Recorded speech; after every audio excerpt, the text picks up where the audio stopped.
we're going to learn in this section how to quickly and easily make some navigational designs that will help your students understand where they are in the program.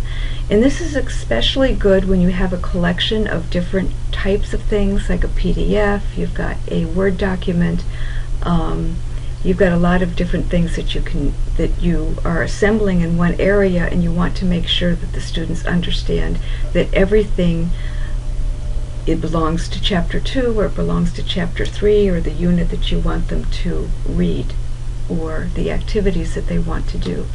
So I'm going to start by opening from my computer a image. I got this image from a web browser, and I just put in clip art, and I came up with this little image of a chemical bottle. And so I'm going to use the color of this to indicate where the students are in different chapters.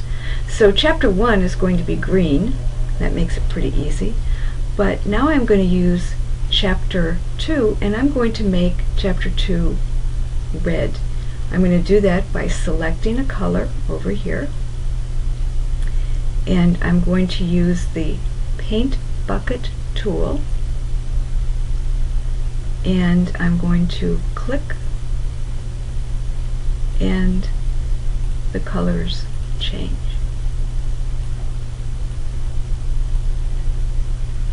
So now I'm going to want to put chapter 2 on this logo for the first logo that they see. We'll say chapter 2 so that they understand that red means chapter 2.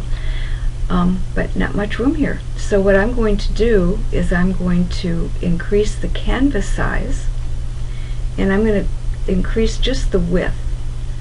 So I'm going to make it 300 pixels. I'm going to keep the image on this side, and voila. So here I'm going to use my text tool and write in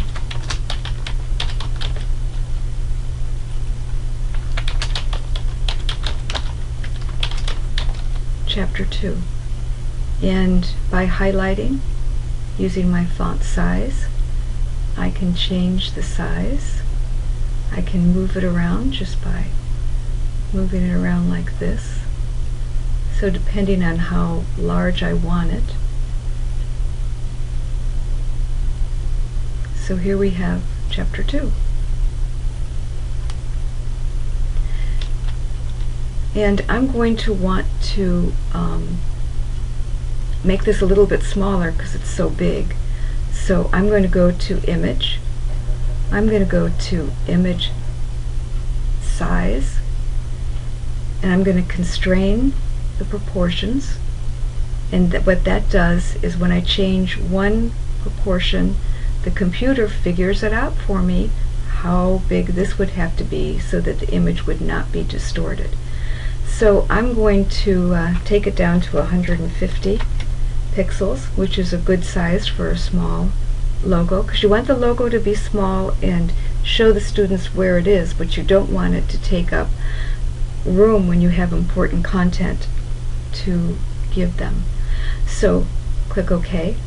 Now again, I want to put a border around this, because if I use text, it's going to butt up right up against there.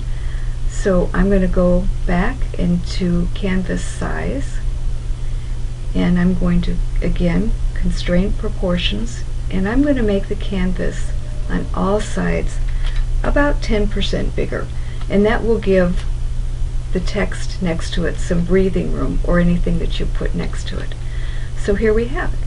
I'm now going to save this to my computer, and every time I come in with the new chapter's materials, then for chapter 3 I'll do the same thing, but click on everything to be blue or yellow, whatever I like. So I'm going to save it, and it'll save right to my computer.